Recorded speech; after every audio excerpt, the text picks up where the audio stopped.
Hello everyone and welcome to a game that just finished, and I'm very excited, thrilled even to show you this game. It is Denis Lazavik versus Radoslaw Wojtaszek from round 3 of this year's FIDE World Cup, and I'm not gonna call it any mortal game or anything like that. I don't want to overhype it, but it features a move that, well, we could call it an immortal move. It's a move that sort of a queen sacrifice that can be followed up with even a rook sacrifice, with even more pieces being sacrificed, and the opponent's king always gets checkmated in the end, so the entire line has to be avoided, but then you're just left with a terrible position. So that's basically the story of this game. You guys will decide how you want to call it, and I am definitely taking suggestions. So let's check it out. Denis Lazavik has the white pieces, and he opens with d4. Radoslaw plays knight to f6, we have c4, e6, pawn to g3, going for the Catalan opening, and pawn to d5 now. Striking in the center, knight f3 and bishop to b4 with check. Bishop to d2 and pawn to a5. So very standard stuff here, nothing out of the ordinary. Bishop to g2, we have castles, and now a very strange move by Denis Lazavik. Some would even call it a mouse slip. It's not, as this is not a an online blitz game. This is a classical game played over the board. Here, most people just play queen to c2 or castles, but he played queen to c1. And okay, it's also definitely a move. Now the queen also guards the c4 pawn, so if captures, you might even be able to capture with the queen. Definitely some sort of top tier preparation if you want to catch a top tier player like Radoslaw Wojtaszek off guard. We have bishop back to e7, and now castles. Knight b to d7, and now bishop to f4. We have pawn to c6, and now rook to d1. Getting the rook to the d file, nicely aligning it with the queen.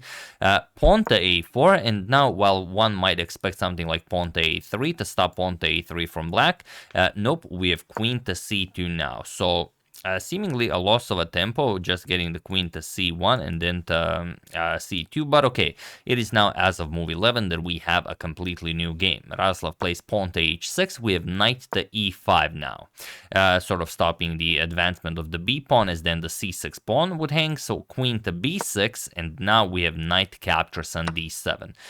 Bishop captures and pawn to c5 now, grabbing more space in the center. We have queen to a7, and now knight to c3. Putting pressure on that a4 pawn. But okay, it is nicely defended by the rook and the queen. Rook f to c8, and now rook a to b1, hinting that b4 might be an idea. So pawn to b6, now forcing white to decide on how to defend the c5 pawn. C captures on b6, we have queen captures on b6, and now knight captures on a4. So Radoslav sacrifices a pawn, but he will get a lot of activity for it. We have queen back to a7, now attacking the knight. If you move the knight, then the a2 pawn becomes a little bit vulnerable. You can move it to c3, but of course c5 is coming, then the c file opens up, the queen is on c2. So you have to decide. Yes, you could move it back, you could play b3. You could also decide on knight to c5, Denis goes pawn to b3, and now pawn to c5. Of course, you want to open up the c file, the queen is on c2, so knight captures on c5, we have bishop captures on c5, and now d captures on c5. We have rook captures on c5, attacking the queen, queen to d2, and now queen captures on a2. Radoslav restores the material balance, and now comes rook to b2, attacking the queen. We have queen back to a6, and now comes the moment where the magic happens. Here, Denis plays bishop captures on h6, and the idea is pretty clean. Of course, he wants Radoslav to play g captures on h6, and then he will play queen d4 to attack the rook and the knight, and he's going to win material back with Radoslav having an open king. But chess is doesn't always work out the way you plan. G captures on h6, and now queen to d4. If you play queen captures on h6, that's really nothing. The knight will just move, and you don't really have anything. If rook to d4, going for rook g4, there's even e5, and now this stops bishop. The bishop stops rook to g4. Also, the queen is now attacked, so this would be terrible. for white. But here queen to d4 attacks the rook and the knight here, and here we reach the position from the thumbnail. This is the moment where Radoslaw played his move. I don't know, this could very well be the greatest move Radoslaw ever played. I'm not an expert on Radoslav's games, but it is truly amazing how great this move is. Feel free to pause the video and try to find the only move that wins the game for black here while I give you a couple of seconds.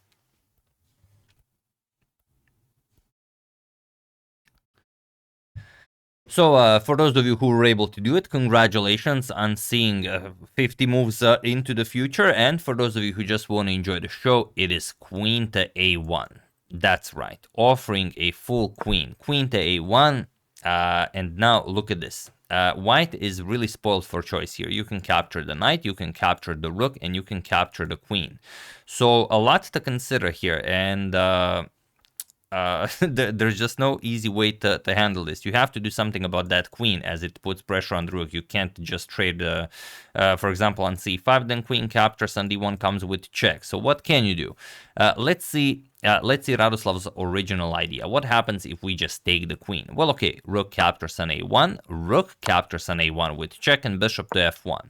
So what's the idea? You might be thinking, well, okay, let's play rook f to c1, we take the bishop here. Not really, because after queen captures on f6 and rook captures on f1, the king escapes. King to g2, rook g1 check, king f3. Nothing really happening here. So it's not that after bishop to f1. It's something much more potent. Pawn to e5, offering a rook as well along with the queen. But of course you cannot capture. If you capture, then bishop to h3, and there's no way to avoid checkmate. There is one, but you have to give up the queen via queen to c8 with check, and then you're just going to be playing this endgame where you are down a full piece. Of course, this will be completely winning for Radoslaw. So after this pawn to e5 move, this of course cannot be done. So queen to h4 is one move that can be considered after pawn to e5, but now look at this. Now rook c to c1, threatening rook captures on f1, and now if king to g2 trying to escape, now you play rook captures on f1, and if queen captures on f6, now you play bishop to g4. You stop the king from escaping via f3 or h3 squares, but okay, it's not a problem. We're just gonna create some breathing room for our king. Nope, rook to g1 with check, king to f2, and now pawn to d4, sacrificing the bishop as well. You've taken away the d3 square, and if the bishop is captured, rook a to f1 will be checkmate. Absolutely spectacular. So you cannot take here. You have to free up even more squares for the king. You have to free up the e2 square for the white king, but now comes rook a to f1 with check, king to e2, and now bishop captures on f3 with check. And look at this, white cannot even throw back material at black, because if queen captures on f3, black will not take the queen. Black will play d3 with check, and now you capture, and now you are down a full rook. So what you will have to do after this bishop to d3 check is run away with the king. But where? If you go to a light square, then we're just gonna give a nice check and pick up the queen on f6. So of course winning a material again.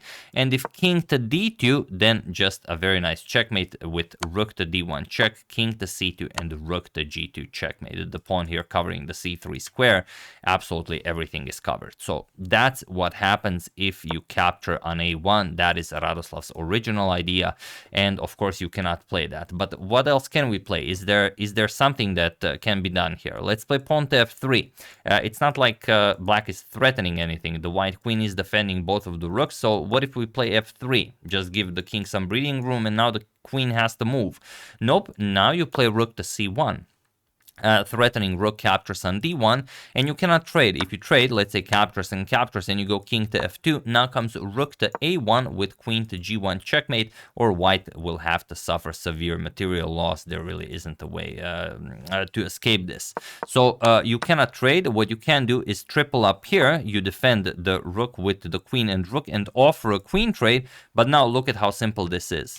Pawn to e5. You just chase away the white queen, even force a queen trade, and after queen captures on a1 and rook captures on a1, rook captures on c1, rook captures, you will just be up a full piece. And it's not even going to be competitive. Yes, white is up a pawn, but let's say rook b1 attacks the pawn and you defend it. You can play anything like d4 here. You're going to bring the knight to d5, then to e3. Well, you're going to have to worry about rook f1 checkmate at some point, and you're down a piece. There's no playing playing this. So that's what happens. You cannot capture, you cannot play pawn to f3. Moving the bishop also doesn't help. It runs into the same idea, rook to c1. So Denis said, all right, I'm gonna have to play the only move that sort of keeps me in the game, that is queen to d2. But remember, the queen on d4 was attacking the rook and the knight. Denis sacrificed his piece for this move, queen to d4, to fork the rook and the knight.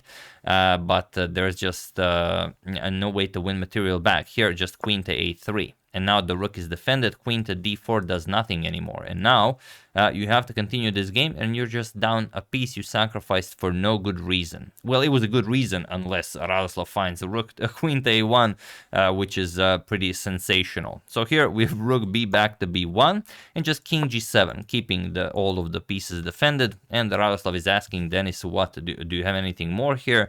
If not, let's call it a day. Of course, Denis will play on. He does have the open black king, but it's not going to be easy. Rook a to c8, we have pawn to g5, and now knight to g8, defending here. Queen to d4 with check, king to f8. The black king now finds safety in the middle of the board. G captures on h6, knight captures, and rook to a1, attacking the black queen.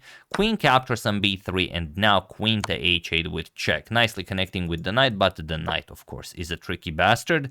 So just knight back to g8, and now rook to d3, hoping to get the rook to g3, but of course Radoslav will not allow that. He played rook to c3. And it was in this position on move 34 that Denis Lazavik resigned the game, as there is nothing more to be done here. Truly a sensational game, a beautiful piece sacrifice that could have been all right, you know, if Radoslav didn't find such a brilliant refutation with queen to a1. But after that, it just shows that you've sacrificed your piece for nothing. So here, for those of you who like it when I finish the games, you know, at least a little bit, well, let's say you go rook a d1, you're hoping for a trade here. Maybe you can get your rook to g3. Doesn't really work. Rook captures on g3, and after rook captures, there's a rook to c1 check, and after the bishop blocks, just queen b1. There is no defense against rook captures on f1. Even if you try to give up the bishop for maybe capturing on g8 at some point, then rook captures on f1 check, king g2, and rook captures on g1. King h3, now even pawn to e5 can be played with check, and we can even deliver a very cool checkmate like this. Queen e4 check, king to h5, and now queen to g6. We can even sacrifice the queen just for good measure, since it was declined in the original game. Rook captures, f captures with check, only move king to h4, now g5 check, only move king h5, and bishop to e8 will be checkmate. So this is one of the possible ways the game could have ended. Not saying it would, because, I mean, of course, we know what I'm talking about, but you know, since I'm the one finishing it, I should finish it nicely like this. So yeah, very nicely played by both of them. Denis found a very nice move. He found this tricky line of the Catalan, where you play queen to c1 instead of queen to c2, then bring the queen back. And then he got this position where he could play bishop captures on h6, but it doesn't work. Here, if you just play something like bishop to e3 or bishop to e5 or bishop to f3, it's a game. It's a game that's being played. But after bishop captures on h3, Radoslav just brutally and ruthlessly refuted this idea. I mean, absolutely incredible. So yeah, okay, even this is not maybe the worst thing. If queen captures on h6, it's still going to be better for black. But after queen d4, now queen to a1, I mean, what a move. I'm very happy I was able to witness this game, and I'm even more happier that I was able to share it with you guys. So that's the game. Hope you guys enjoyed it. Very nicely done by Radoslav. Like I said, not an expert on Radoslav's games, but I do think this is one of the nicer moves, that anyone ever played. It's really beautiful, and especially the lines that come out of it, the lines that were not played and that were not seen on the board were absolutely sensational. So yeah, once again, really hope you guys enjoyed it. I would like to thank Daniel Taylor, Gridwords, Logical Letters for iOS, John Gear, Law Office LLC, Mario Milano, and The Brooders on Spotify for your contribution to my channel. Thank you a lot. I really appreciate it. As usual, you can check 2 of my previous videos here. Thank you for watching, and I will see you soon, continuing the coverage of the FIDE Grand Swiss, hoping that we get more games like these. So thank you all. I will see you soon, and have an excellent rest of your day.